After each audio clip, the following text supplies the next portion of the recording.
So, in today's session, we are going to a new unit in discrete mathematics course, और जो third unit है that is about relations and this is lecture 1 on third unit. तो आज का हमारा जो main goal रहेगा that is review of set theory. Okay, तो बेसिकली रिलेशंस को समझने के लिए हमें सेट्स का जानना ज़रूरी है, और इस लेक्चर्स में हम ऑलरेडी जो हमें सेट्स के बारे में पता है वो हम रिकैप करेंगे। So first we will start with the definition of a set. तो अभी जो हम सेट थ्योरी हम पढ़ने वाले हैं that is also known as naive set theory. Okay, and it is introduced by George Cantor around 1860। Okay, तो तब की जो सेट थ्योरी है हम वही देखने वाले हैं। It is called naive set theory क्योंकि ये बहुत सारी इसकी जो डेफिनेशंस थी वो बहुत इंट्यूशंस पे बेस्ड थी। ओके, बट अभी के टाइम पे और भी हमारे पास सेट थ्योरी हैं जो एक्सियोमेटिक हैं, जैसे जर्मेलो फ्रैंकस्टीन सेट थ्योरी। अगर तुम वो चेकआउट कर सकते हो, बट अभी के लिए हम यही नाइव सेट थ्योरी पे रहेंगे। So the first definition is of a set. A set is a well-defined collection of objects. Okay, तो यहाँ पे हमारे पास दो चीज़ें आती हैं, एक तो है well defined and this is second objects. Okay, तो यहाँ पे ऑब्जेक्ट्स का मतलब है कि हम कोई भी चीज़ों का जिनका हम कलेक्शन बनाना चाहते हैं, मे बी से स्टूडेंट्स और maybe some particular kinds of animals और सम नंबर्स, तो वो हमारे लिए ऑब्जेक्ट्स चेंज होते रहेंगे।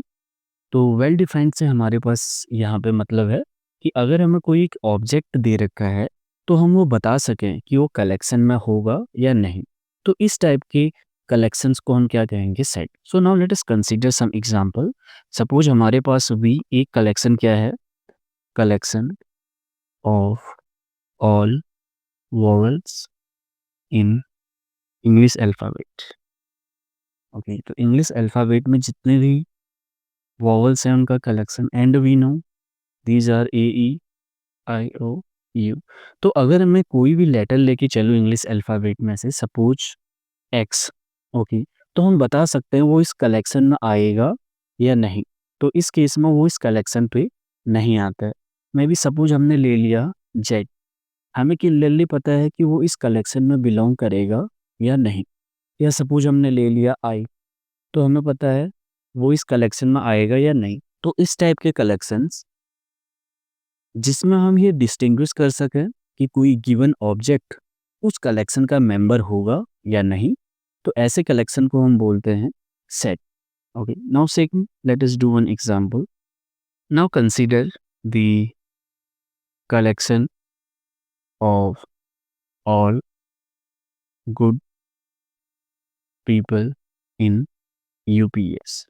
ओके, सपोज हम ये कलेक्शन कंसीडर करते हैं।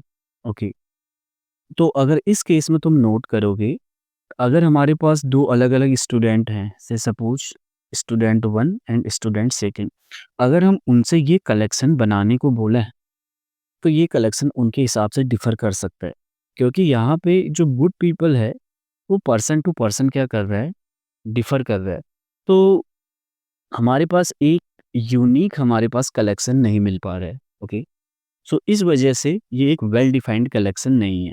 क्योंकि सपोज अगर हमने कहा कि तुम्हें कोई एक पर्टिकुलर हमने पर्सन एक्स का नाम दे दिया, तो तुम उसे कैसे कहोगे कि वो कलेक्शन का पार्ट है या नहीं? तो वो डिपेंड करेगा कि किसके हिसाब से वो एक अच्छा इंसान है और किसके हिसाब से नहीं है।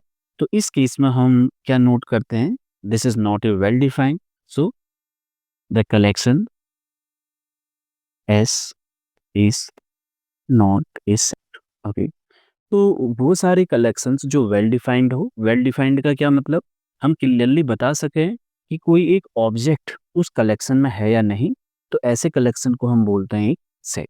और अगर हम डिस्टिंग्विश नहीं कर पाते हैं तो हम उसे बोलते हैं that is not a set. तो कुछ और terminology, and the objects in a set are called members और एलिमेंट्स ऑफ द सेट एस। मेंबर्स और elements of the set. Okay, अब हम कुछ नोटेशन से यूज करते हैं जो इस यूनिट में हम फॉलो करेंगे। तो बेसिकली हम capital letters A B C और इस टाइप के जितने कैपिटल लेटर्स होंगे ये सेट्स के लिए यूज करेंगे, और जो स्मॉल लेटर्स हैं ये हम यूज करेंगे एलिमेंट्स के लिए। ओके, और अगर सपोज हमारे पास ए हमने कहा is an member of A, तो इसे हम इस नोटेशन के द्वारा डिनोट करेंगे।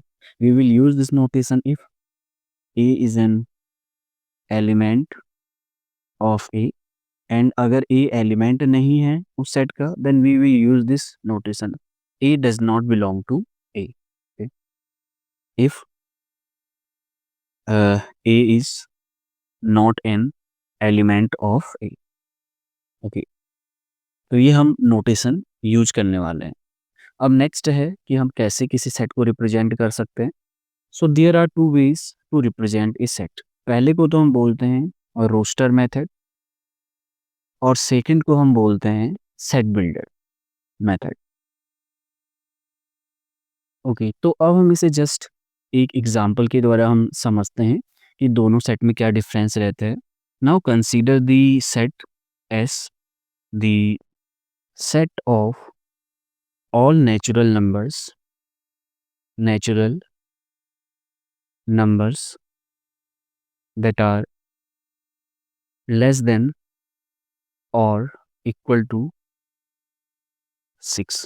तो बेसिकली हमने वो सारे नेचुरल नंबर का हमने कलेक्शन ले लिया है जो 6 या उससे कम है। तो अगर हम इसे रोस्टर मेथड से लिखें तो रोस्टर मेथड में हम क्या करते हैं, सेट के सारे एलिमेंट्स को लिखते हैं। ओके, तो इस केस में क्या क्या रहेगा, 1 2 3 4 5 6। तो ये तो हो गया रोस्टर मेथड से। तो रोस्टर मेथड में क्या हो गया, एक टाइप से हम रोस्टर प्रोवाइड कर रहे हैं। I think you might have heard कि अगर सपोज कोई गेम वगैरह में रहता है तो गेम शुरू होने से पहले हर टीम का रोस्टर मांगा जाता है, तो वहाँ पे हम इंडिविजुअल प्लेयर्स की इंफॉर्मेशन रहती है। तो सिमिलरली एक सेट में जब हम रोस्टर मेथड से हम रिप्रेजेंट कर रहे हैं तो हम सारे एलिमेंट्स को लिखते हैं। ओके, एंड जो सेकंड मेथड है हमारे पास सेट बिल्डर, तो ये तो था हमारे पास रोस्टर मेथड से हम कैसे लिखते हैं, और सेकंड है सेट बिल्डर।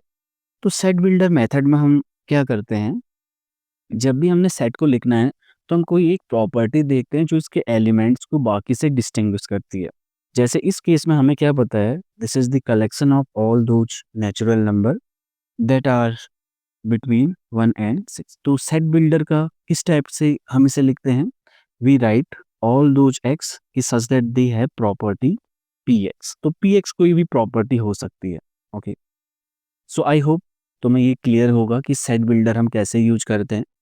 एक और एग्जांपल करते हैं। सपोज हमारे पास अभी जो कलेक्शन है S the set of all even natural numbers. Okay, तो इस केस को अगर हम सेट रोस्टर मेथड से लिखें तो हमें क्या लिखना पड़ेगा, सारे एलिमेंट्स को लिखना पड़ेगा। सो 2 4 6 8 एंड सो ऑन, इस तरीके से हम लिखेंगे। एंड अगर इसी को ही हम सेट बिल्डर मेथड से लिख रहे हैं तो इस केस में हम क्या लिखेंगे, all those natural number is such that 2 divides x. तो बेसिकली यहाँ पे क्या रहता है, सेट बिल्डर मेथड में हम पहले में तो हम लिखते हैं कि एलिमेंट्स कहाँ से लिख रहे हैं, सेकंड उन एलिमेंट्स की क्या प्रॉपर्टी है। Okay, now we will discuss some special types of sets. तो पहला तो आता है हमारे पास एम्प्टी सेट, या जिसे हम नल सेट भी कहते हैं। ओके, तो नल सेट को हम डिनोट हम कैसे करते हैं, so we denote it by, या तो हम इसे एम्प्टी लिखते हैं और जस्ट कर्ली ब्रेसेस, तो इसमें कोई एलिमेंट नहीं होता है। ओके, एंड सेकंड जो हमारे पास सेट रहता है सिंगलटन सेट। ओके, तो सिंगलटन सेट जैसे इसका नेम सजेस्ट करता है इसमें एक ही एलिमेंट रहता है, a set that contains only one element. Okay, so for example 2, इसमें एक ही मेंबर है, से 6 अगेन, या जस्ट ए, ये सारे क्या हैं सिंगलटन सेट के एग्जांपल। तो तुम्हारे लिए क्वेश्चन है कि क्या ये सिंगलटन सेट होगा, and the answer is yes. क्योंकि इसमें अभी एक ही एलिमेंट है। यहाँ पे हम सी को एज एन एलिमेंट या एम्प्टी सेट को एज एन एलिमेंट ले रहे हैं। Okay, so this will be A singleton set.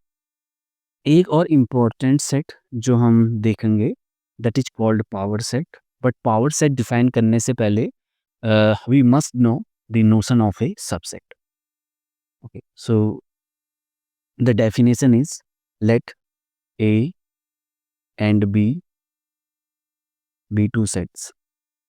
तो अगर हमारे पास कोई दो सेट्स दे रखे हैं, we say A is a subset of B if every element or member of A, if every element of A is an element of B. Okay, तो अगर ए का हर कोई एलिमेंट बी का भी एलिमेंट हो तो हम बोलेंगे सबसेट। एंड हम कैसे डिनोट करते हैं? नोटेशन रहेगा A is a subset of B. That is if x belong to A या A belong to A, then A क्या करेगा? बी का मेंबर भी होगा। अब कई बार हम एक नोटेशन ये भी यूज करते हैं ए, सो इसे हम बोलते हैं प्रॉपर सबसेट। तो प्रॉपर सबसेट का मतलब तो क्या रहता है कि ए का हर कोई एलिमेंट बी में होगा, बट बी में एक ऐसा एलिमेंट रहेगा जो ए में नहीं है।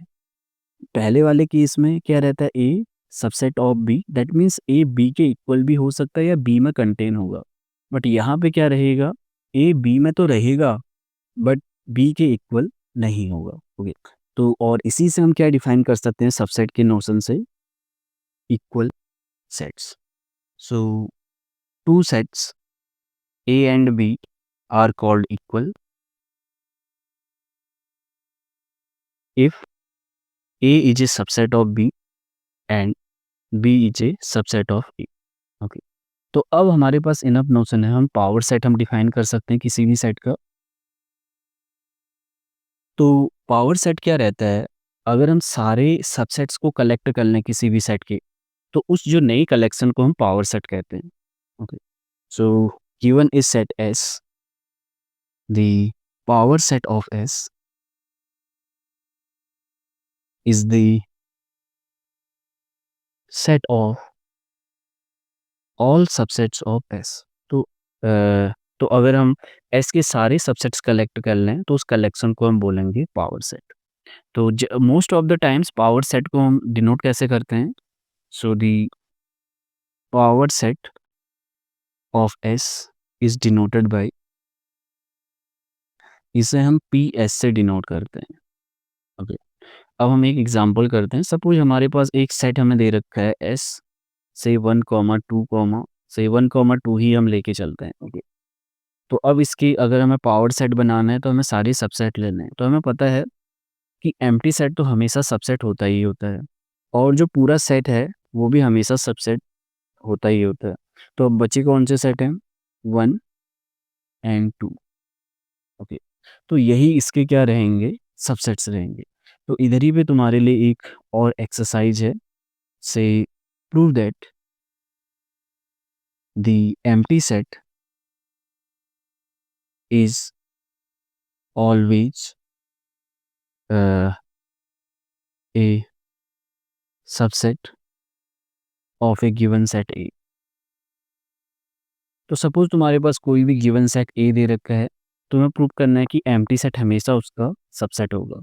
ओके, एंड अगर हम एक और एग्जांपल करते हैं पावर सेट से रिलेटेड। सपोज हमारे पास अभी एलिमेंट्स हैं A B C, अब हमने इसका पावर सेट निकालना है। तो पावर सेट में हमें पता है कि पूरा फ्री रहेगा एंड पूरा सेट तो रहता ही रहता है। अब हम क्या करते हैं? सारे सबसेट हो सकता है सारे सिंगलटन से बने हों, ए बी सी, या दो एलिमेंट से बने हों, A B A C and B comma C. Okay, अब 3 वाला तो हम ऑलरेडी कंसीडर कर चुके हैं। ओके, तो this is the set of all subsets of A.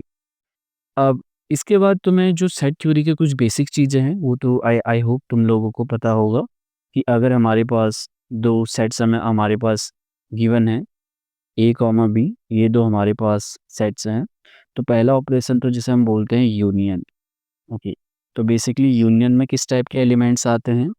All those x कि such that either x belong to A और एक्स क्या हो, बी का मेंबर हो। सेकंड क्या रहता है, ए इंटरसेक्शन बी। इसमें बेसिकली वो सारे एलिमेंट आते हैं कि such that x belong to A and x क्या होना चाहिए, बी का मेंबर बी। एंड थर्ड एक ऑपरेशन रहता है ए स्लैश बी, या जिसे हम ए सेट माइनस बी ऐसे हम देखते हैं। इसमें वो सारे एलिमेंट्स ए के आते हैं जो बी में नहीं रहते हैं। तो आई थिंक पहले दो तो तुम्हें पता है, तो मैं लास्ट का एक एग्जांपल करता हूँ थर्ड के लिए। तो सपोज हमारे पास सेट है 1,2,3 एंड बी हमारे पास है 2,3 4। तो ए माइनस बी में किस टाइप के एलिमेंट्स आ रहे हैं, तो इसमें ए के वो सारे एलिमेंट्स आ रहे हैं जो बी में नहीं है। तो वो कौन सा एलिमेंट है, जस्ट वन।